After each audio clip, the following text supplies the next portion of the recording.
ગુજરાતમાં સ્થાનિક સ્વરાજ્યની ચૂંટણી માટે આજે નામાંકન ભરવાનો અંતિમ દિવસ છે અને રાજ્યભરમાં રાજકીય ગરમાવો ચરમસીમાએ પહોંચ્યો છે। અલગ અલગ જિલ્લાઓમાં ઉમેદવારો સમર્થકો સાથે ફોર્મ ભરવા પહોંચી રહ્યા છે, તો ક્યાંક બળવો અને ક્યાંક શક્તિ પ્રદર્શન અને ક્યાંક પક્ષ પરિવર્તનના દ્રશ્યો સામે આવી રહ્યા છે। જૂનાગઢ જિલ્લાની વાત કરવામાં આવે તો જૂનાગઢના કેશોદમાં ભાજપે જિલ્લા પંચાયત, તાલુકા પંચાયત અને નગરપાલિકાની બેઠકો માટે ઉમેદવારો જાહેર કર્યા બાદ મોટી સંખ્યામાં સમર્થકો સાથે ફોર્મ ભરવાની દોડ લાગી છે। નો રિપીટ કેશોદ શહેર નગરપાલિકાની ચૂંટણીના પડઘમ વાગી ચૂક્યા છે। રહી વાત ભારતીય જનતા પાર્ટીના ઉમેદવારો પણ ઘોષિત થઈ ગયા છે। 36 ઉમેદવારના આજે ફોર્મ ભરી દેવામાં આવ્યા છે અને 12:39 શુભ મુહૂર્તે અમારા 36 ઉમેદવારો છે પોતાના ફોર્મ રજૂ કરવાના છે। રહી વાત આગામી દિવસોની, તો કેશોદ શહેરની અંદર લોકોનો ખૂબ જ અમને પ્રેમ અને સહયોગ મળી રહ્યો છે, કારણ કે વર્ષોથી કેશોદની જનતાએ કેશોદ શહેરની અંદર થયેલા વિકાસના કામો, નવા આયામોને ખૂબ જ વધાર્યા છે। અમને વિશ્વાસ છે કે આવનાર સમયની અંદર પણ ગયા વખત કરતાં વધુ સીટો સાથે ભારતીય જનતા પાર્ટી ફરી એક વખત નગરપાલિકાનું શાસન લાવવાની છે અને જે કાંઈ અપેક્ષાઓ જનતાની છે એનાથી વિશેષ અપેક્ષાઓમાં અમે ઉણા ઉતરશું અને ખૂબ જ સારું એવું કામ કરી અને ફરી એક વખત અમે ભારતીય જનતા પાર્ટીના કાર્યકરો, આગેવાનોનો વિશ્વાસ છે કે લોકોની જેટલી અપેક્ષા છે એ અમે પૂર્ણ કરવાના છીએ। સાથે યુવા ઉમેદવારોને તક અપાતા ઉત્સાહ જોવા મળી રહ્યો છે, તો બીજી તરફ કેશોદમાં ભાજપની મહિલા કાર્યકર શારદાબેન રાખોલિયા ટિકિટ ન મળતા આપમાં જોડાતા રાજકીય સમીકરણ બદલાઈ રહ્યા છે। આજ રોજ હું મામલતદાર કચેરી ખાતે ફોર્મ ભરવા આવી છું આમ આદમી પાર્ટીનું, અને મેં પાર્ટી ચેન્જ કરી છે કે ભારતીય જનતા પાર્ટીમાં હું 2009થી આજ સુધી એટલે કે 2026 સુધી 2 ટર્મ કેશોદ શહેર મહિલા મોરચા પ્રમુખ હતી, 2 ટર્મ જૂનાગઢ જિલ્લા મહિલા મોરચામાં ઉપપ્રમુખ અને મંત્રી તરીકે રહી ચૂકેલી છે। સક્રિય રીતે ભારતીય જનતા પાર્ટીમાં મેં કામ કરેલું છે અને આજે મને ટિકિટ ન મળતા અને આજ સુધીની મારી કામગીરીની નોંધ ન લીધી પાર્ટીએ, એટલા માટે મારે દુઃખ સાથે આ પાર્ટીને પસંદ કરી અને હું આમ આદમી પાર્ટીમાં ફોર્મ ભરવા આવેલી છું। જો કે રાજકોટ જિલ્લાની વાત કરવામાં આવે તો રાજકોટ જિલ્લાના ધોરાજીમાં ભાજપે 16 તાલુકા અને 2 જિલ્લા પંચાયત સીટ માટે ભવ્ય રેલી સાથે ઉમેદવારી નોંધાવી છે। ધારાસભ્ય મહેન્દ્ર પાડલિયાની હાજરીમાં વિજય વિશ્વાસ વ્યક્ત કરવામાં આવ્યો છે।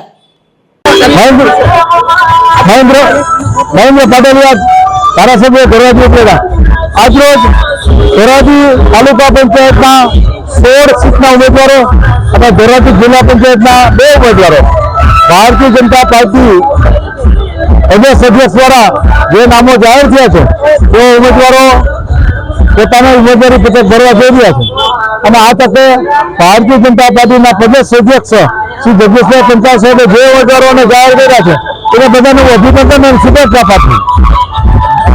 દેશના યશસ્વી વડાપ્રધાન નરેન્દ્રભાઈ મોદી સાહેબે જે કડી કમાવી છે વિકાસની કડી, એ કડી ઉપર ગુજરાત સરકાર, ભારતીય જનતા પાર્ટીની ગુજરાત સરકાર ભૂપેન્દ્રભાઈ પટેલના નેતૃત્વમાં ચાલી છે ત્યારે ગામ જનતા પાર્ટીનો કાર્યકર છું। ધોરાજી તાલુકા પંચાયતના સદસ્ય જિલ્લા પંચાયતના સદસ્ય સરકાર સાથે નરેન્દ્ર મોદી સાહેબે વિકાસની યાત્રા ચાલુ કરી છે। મારું નામ હરદીપસિંહ વાઇજાદા, રાજકોટ જિલ્લા યુવા મોરચાના ઉપપ્રમુખ તરીકે જવાબદારી નિભાવું છું। આ સમગ્ર ગુજરાતમાં સ્થાનિક સ્વરાજની ચૂંટણીના પડઘમ વાગી ચૂક્યા છે।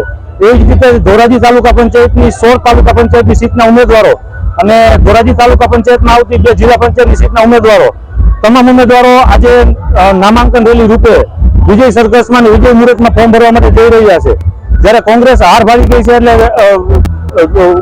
સરપંચો અને તાલુકા પંચાયતના સદસ્યોને ભરવાના તમામ પ્રયત્ન કરવા છતાં એ લોકોને આજે આવવા દીધા નથી।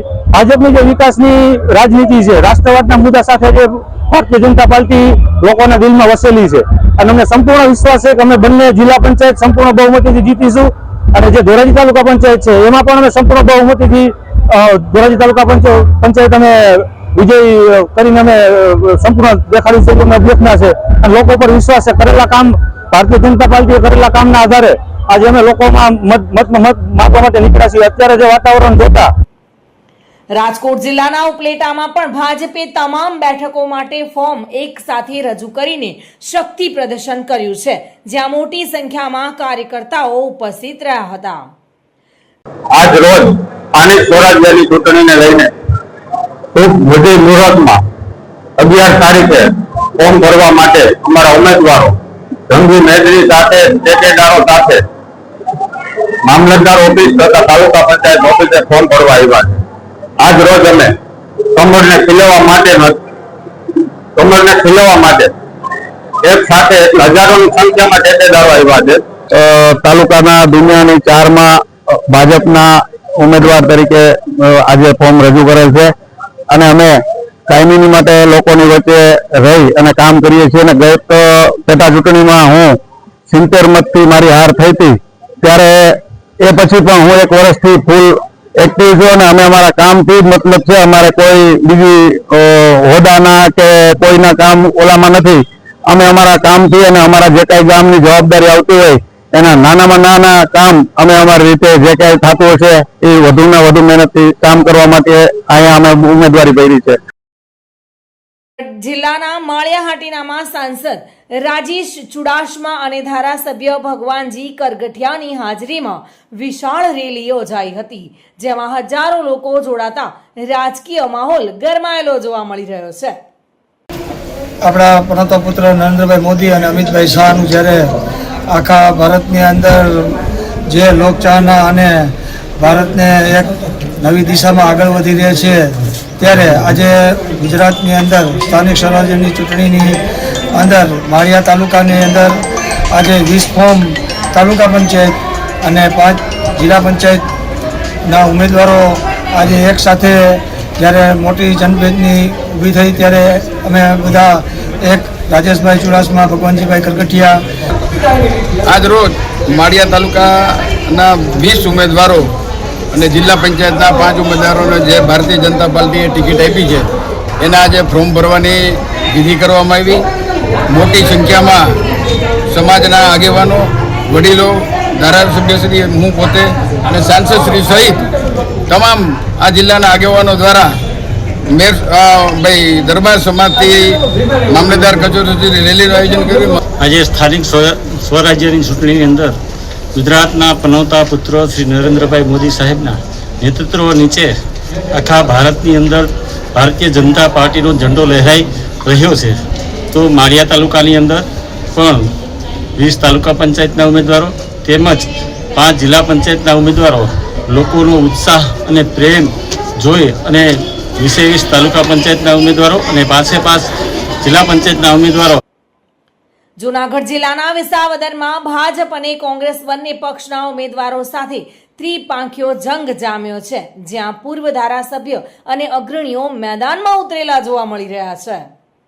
વિસાવદર તાલુકા કોંગ્રેસ પ્રમુખ કરશનભાઈ વાડદોરિયા આજ રોજ અમારા કોંગ્રેસ પક્ષના પ્રદેશ કોંગ્રેસ સમિતિ દ્વારા જાહેર થયેલા 3 જિલ્લા પંચાયતના કોંગ્રેસ પક્ષના ઉમેદવારો આજે અત્રે ચૂંટણી અધિકારી શ્રી અને પ્રાંત અધિકારી સાહેબને અમારા આવેદનપત્રો રજૂ કરવા અત્યારે જઈ રહ્યા છીએ.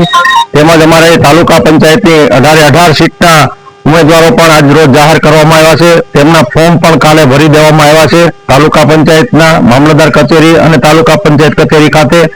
હું આ વિસાવદર તાલુકાની સર્વે જનતાને વિનંતી કરું છું કે ખોટા આડંબરમાં જે લોકો આવે છે, જે ખૂબ અહમમાં રાચે છે, આવા લોકોને સબક શીખવાનો સમય આવી ગયો છે. આજે વિસાવદર તાલુકાના ભારતીય જનતા પાર્ટીના ઉમેદવારો જિલ્લા પંચાયત તેમજ તાલુકા પંચાયતની નામાંકન વિધિ હતી. અમારા તાલુકા પંચાયતના 18 ઉમેદવારોના ફોર્મ ભરાઈ ગયા, એના મેન્ડેટ પણ રજૂ થઈ ગયા. જિલ્લા પંચાયતના અમારા 3 ઉમેદવારના ફોર્મ ભરાઈ ગયા અને એના મેન્ડેટ પણ રજૂ થઈ ગયા. ખૂબ સારી જંગી બહુમતીથી અમે આ પ્રક્રિયા ફોર્મની પૂર્ણ કરી છે. ત્યારે વાત કરવામાં આવે પાટણના રાધનપુરના અરજણસર ખાતે ભાજપના ઉમેદવાર રમેશભાઈ પરમારે વિકાસના મુદ્દાઓ સાથે ઉમેદવારી નોંધાવી છે અને જીતનો વિશ્વાસ વ્યક્ત કર્યો છે. ભારતીય જનતા પાર્ટીએ અંજાર સીટમાં મારા ભાઈ રમેશભાઈને સીટ આપી, ટિકિટ આપીને ભારતીય જનતા પાર્ટીએ ખૂબ મોટો આભાર વ્યક્ત કરું છું કે એમની ખૂબ ખૂબ જે વિકાસની વિચારધારા છે, ગામડે ગામડે રોડ રસ્તા અને ગામમાં પેવર બ્લોક બધી રીતે જે રીતે ભારતીય જનતા પાર્ટીએ વિકાસ કર્યો છે એ વિકાસને હું આગળ વધારીશ. સાથે જોડાયેલા સૌ કાર્યકર્તાઓને અમારી વિનંતી છે કે આજે રાધનપુરની અરજાસરની તાલુકા પંચાયતની અનામત સીટ એટલે કે તાલુકા પ્રમુખની પણ અનામત સીટ છે, એટલે અરજાસરની સીટમાં રસાકસી તો રહેવાની વાત બાજુમાં રહી, પણ ભારતીય જનતા પાર્ટીના ઉમેદવાર રમેશભાઈ હરિભાઈ પરમાર ફૂલ બહુમતીથી જીતવાના છે, એમાં કોઈ શંકાને ભેગ નથી. પાર્ટીના ઉમેદવારો 18 તાલુકા પંચાયતના ઉમેદવારો અને 3 આપણા જિલ્લા પંચાયતના ઉમેદવારો ફોર્મ ભરવાના છે અને ઘણા બધા બહુમતીથી વિજય થાય. પણ એક નવીનતા એવી છે કે આપણી તાલુકા પંચાયત અરજસર સીટમાં આપણા ઉમેદવાર રમેશભાઈ હરિભાઈ પરમાર. તાલુકાનું સંગઠન અને જિલ્લાના સંગઠનનો ખૂબ ખૂબ આભાર માનું છું. અને ભાઈ જે વિશ્વાસ વ્યક્ત કર્યો છે, જે વિકાસમાં જે જોડાણા છે, એટલે અમે બધા સાથે રહી અને રમેશભાઈ ખૂબ ભારતીય જનતા પાર્ટીનું કમળ વિજય બને, અમે સાથે રહીને ખૂબ બધા તનમન ધનથી સારામાં સારી લીડથી. બનાસકાંઠા જિલ્લાની વાત કરવામાં આવે, બનાસકાંઠામાં નામાંકનના અંતિમ દિવસે કચેરીઓમાં ભારે ભીડ સાથે ટિકિટ વિતરણને લઈને રોષ જોવા મળી રહ્યો છે. રબારી અને પંચાલ સમાજે અવગણનાનો આક્ષેપ કરી ચૂંટણીનો બહિષ્કાર કરવાની ચીમકી ઉચ્ચારી છે, જ્યારે ઘણા જૂના કાર્યકર્તાઓ અપક્ષ તરીકે મેદાનમાં ઉતરેલા જોવા મળી રહ્યા છે. આજે જ્યારે નગરપાલિકા ચૂંટણીના ફોર્મ ભરાવા જઈ રહ્યા છે ત્યારે રબારી સમાજની 12 વોટની અંદર જે બાદબાકી કરવામાં આવી છે, એટલે રબારી સમાજ ભારતીય જનતા પાર્ટીથી ખૂબ જ નારાજ છે, જેનું પરિણામ આજે રબારી સમાજના દરેક યુવાનો વડીલો ભેગા થઈ અને આગળની રણનીતિ વિચારવાના કઈ રીતના રબારી સમાજની જે રીતને એમને આબરૂ ઓલી કરી છે, રબારી સમાજને કઈ રીતના ગણવામાં આવ્યો છે, એનો સામે રબારી સમાજ કડક પગલાં લઈ અને કોઈ પણ રીતે રબારી સમાજના દરેક યુવાનો ભેગા થઈને આગળની રણનીતિ વિચારશે કે કઈ રીતના રબારી સમાજની આબરૂ પાછી લાવે. જ્યારે નગરપાલિકાની વાત અને જિલ્લા પંચાયત તાલુકા પંચાયત દરેક સ્વરાજની ચૂંટણીમાં રબારી સમાજ એમનું પોતાનું જે પણ વર્ચસ્વ છે આ ભારતીય જનતા પાર્ટીને દેખાડવા માટે કડી બનશે. બનાસકાંઠા જિલ્લાના ડીસા તાલુકાના જૂના ડીસા જિલ્લા પંચાયત બેઠકમાં ભાજપના મહિલા ઉમેદવાર આંચલબેન બ્રહ્મભટ્ટે વિશાળ સમર્થન સાથે દાવેદારી નોંધાવતા જીતના જયકારો સાથે આગેકૂચ કરેલા જોવા મળ્યા હતા. ભારત માતા કી જય. આજરોજ બનાસકાંઠા જિલ્લા પંચાયતની 20 જૂના ડીસા સીટ માટે ભારતીય જનતા પાર્ટીએ મારા પરિવારની પસંદગી કરી છે. તે બદલ સૌપ્રથમ તો બનાસકાંઠા જિલ્લાના ભારતીય જનતા પાર્ટીના પ્રમુખ શ્રી કીર્તિસિંહજી વાઘેલા સાહેબ, તાલુકા પ્રમુખ શ્રી સુમેરસિંહજી, મંત્રી શ્રી અમૃતભાઈ દવે, ઉકાજી સાહેબ, અમૃતભાઈ અને પાર્ટીના તમામ કાર્યકરોનો હૃદયપૂર્વક આભાર માનું છું. સમગ્ર જૂના ડીસા ગામ જિલ્લાનું સૌથી મોટું ગામ, કોમી એકતા અને ભાઈચારા માટે સમગ્ર રાજ્યમાં સુપ્રસિદ્ધ આ ગામની સર્વાંગી વિકાસ માટે અમે સૌ સાથે મળી કટિબદ્ધ છીએ. એ જ રીતે મારા સાથી મિત્રો તાલુકા પંચાયતની ટીમો ભાઈ શ્રી મહેન્દ્રભાઈ અને સુરેશભાઈ પઢિયારને પણ સાથે ટિકિટ મળી છે. એ તમામને અમો સર્વાનુમતે ગામ લોકોએ અમને વધાર્યા છે અને ગામની વિકાસમાં અમે ક્યાંય પાછી પાની કરીએ. ફરીથી પાર્ટીના તમામ કાર્યકરો ભાઈ શ્રી હસમુખભાઈ, ભાઈ જયેશભાઈ દેસાઈ, બાબાભાઈ, અમે તમામ પાર્ટીના જૂના ડીસાના ભાઈ શ્રી કુણાલભાઈ, હરગોન કાકાના ભાઈ કુણાલભાઈ નામ છે. પાટણ જિલ્લામાં સ્થાનિક સ્વરાજની ચૂંટણી પહેલા જ રાજકીય ગરમાવો ચરમસીમાએ પહોંચ્યો છે. એક તરફ કોંગ્રેસના પૂર્વ નેતા અપક્ષ તરીકે મેદાનમાં ઉતર્યા છે, તો બીજી તરફ ભાજપ નો રિપીટ ફોર્મ્યુલાથી નારાજગી પણ ખુલ્લી આવી રહી છે. આજે મેં 22ના 2 અનામત સીટો પરથી પક્ષ જિલ્લા પંચાયતના કોંગ્રેસના બહુ સક્રિય કાર્યકર હતા, વિપક્ષના નેતા રહ્યા છો છતાં કેમ અપક્ષમાંથી મજા? મેં એટલા માટે અપક્ષમાં લઈને કે પાટણ જિલ્લા કોંગ્રેસમાં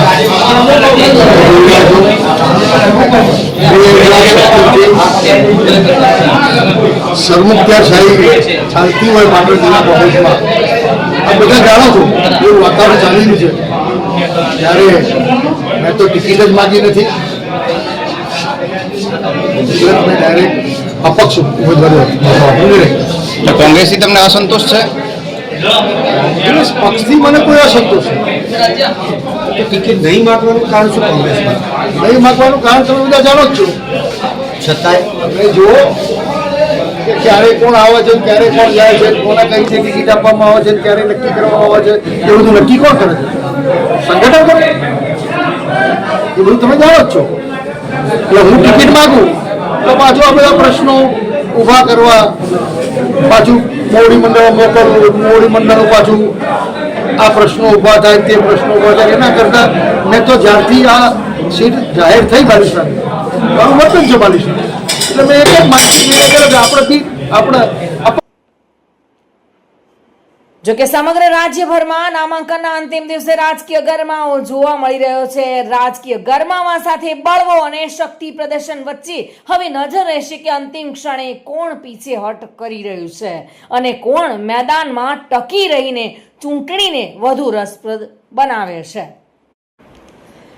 પાટણ જિલ્લામાં યોજાનાર સ્થાનિક સ્વરાજની ચૂંટણીમાં જિલ્લા પંચાયત, તાલુકા પંચાયત તેમજ પાટણ અને સિદ્ધપુર નગરપાલિકામાં ઈચ્છુક ઉમેદવારો સાથે નામાંકન પત્રો ભરી દેવાના શ્રી ગણેશ કરવામાં આવ્યા હતા. જિલ્લા પ્રાંત કચેરી ખાતે બુધવારથી શરૂ થયેલા નામાંકન પત્ર ભરવાની કામગીરીને લઈને નગર સેવક બનવામાં આવતા ઈચ્છુક ઉમેદવારો દ્વારા પોતાના ફોર્મ ભરી પ્રાંત અધિકારીને સુપ્રત કરવામાં આવ્યા હતા.